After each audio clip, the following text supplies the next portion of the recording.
If you're playing the Modern Warfare 3 beta on Xbox, PlayStation, or PC, and you're needing the best settings to have your game looking smooth and crisp and the best controller settings out there, that's what we're going to give you today. So let's get right into it. All right, so we'll start with the controller settings. You want to go with the aiming input device. Obviously, you want your controller. Who would have thought? Not me. I've got my controller vibration off. That's going to cause your controller to go into stick drift mode a lot quicker. I've got my trigger effect off. Go to your dead zone inputs, and if you see any of these moving, that means you probably have stick drift. So if you see the left stick or right stick moving, you want to lower them all the way, bump them up until they stop moving. I don't have any stick drift on my aim controller, so mine are set to 0. And then set your left stick and right stick maxes to 100. And make sure to set your left triggers and right triggers to 0. That way you don't have to press in all the way in order to fire your weapon. Go over to your aiming. I've got my stick sensitivity set to 7s. Some people like to sweat it out, go to 13s, 20s.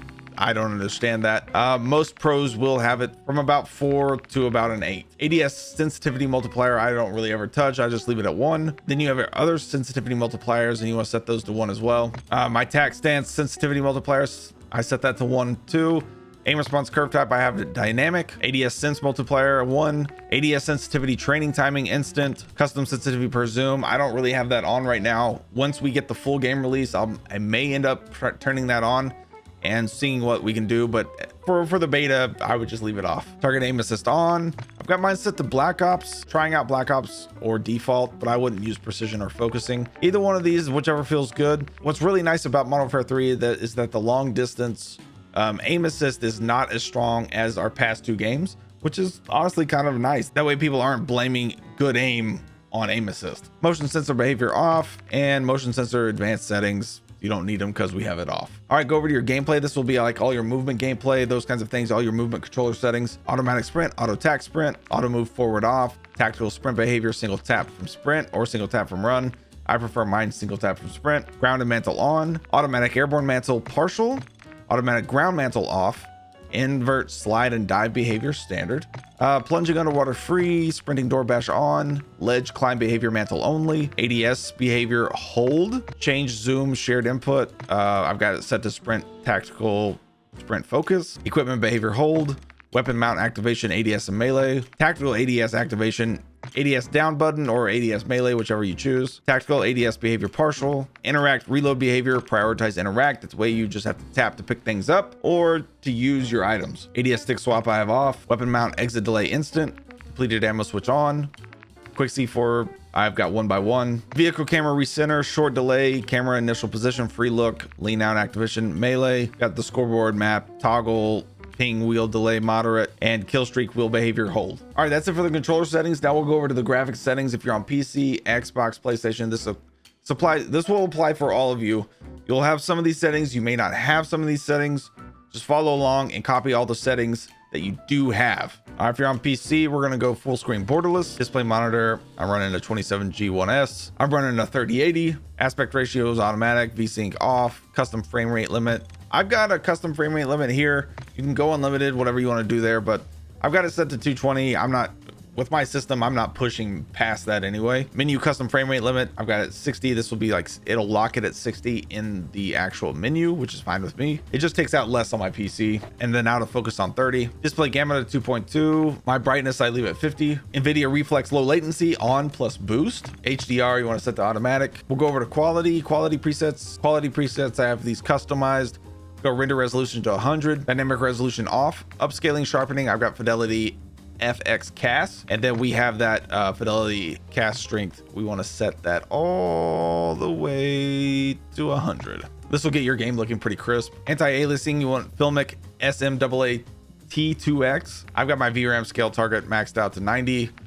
Variable rate shading off, texture resolution normal or low. This will take a lot less out on your VRAM. You want this set to normal. Depth of field off. Detail quality level, I've got mine at high. Particle resolution high. Bullet impacts off. Persistent effects on. Shader quality, I've got mine at low. On-demand texture streaming, turn this off. And you do have this on Xbox and PlayStation. Turn this off. This will cause you so much less lag. This is what downloads shaders while you're playing the game, so you'll get points where you'll just sit there and lag because shaders are downloading. So turn it off, you don't need it. They'll download once you start up the game, and they should stay downloaded. Local texture streaming quality normal, shadow quality normal, screen space shadows off, ambient occlusion off, screen space reflections off, static reflection quality low, tessellation near, terrain memory max, volumetric quality low, deferred physics quality off, weather grid volumes normal, water quality wave wetness. We'll hit apply, go over to view. My FOV set to 120, ADS field of view is affected,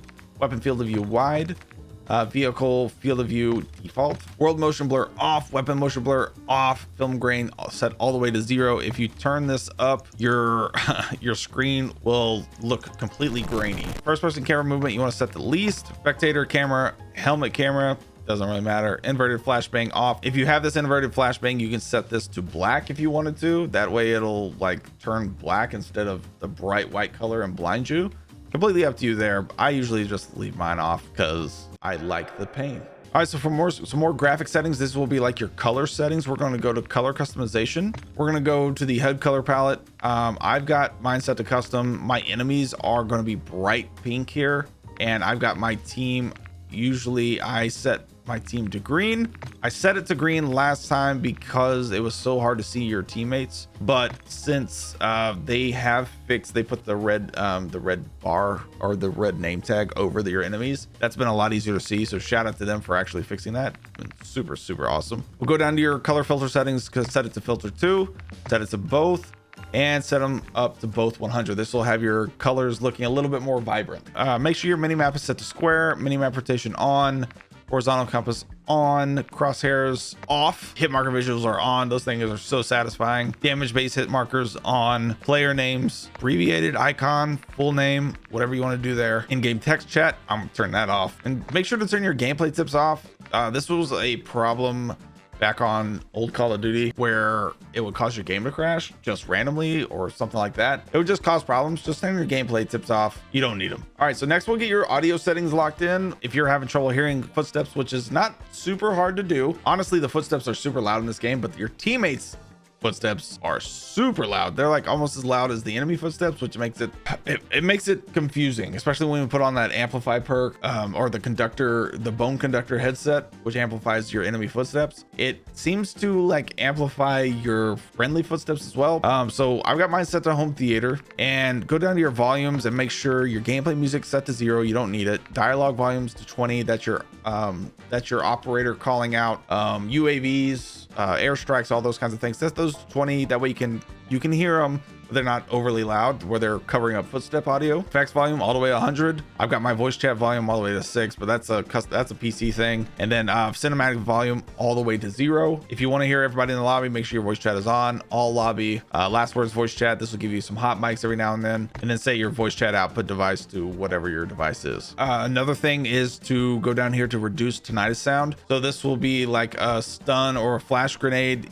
That way you don't hear it as loud, and then it won't cover up footsteps, and it also saves your eardrums. Hit marker sound effects are amazing in this game. Modern Warfare, definitely. And then turn your Juggernaut music off.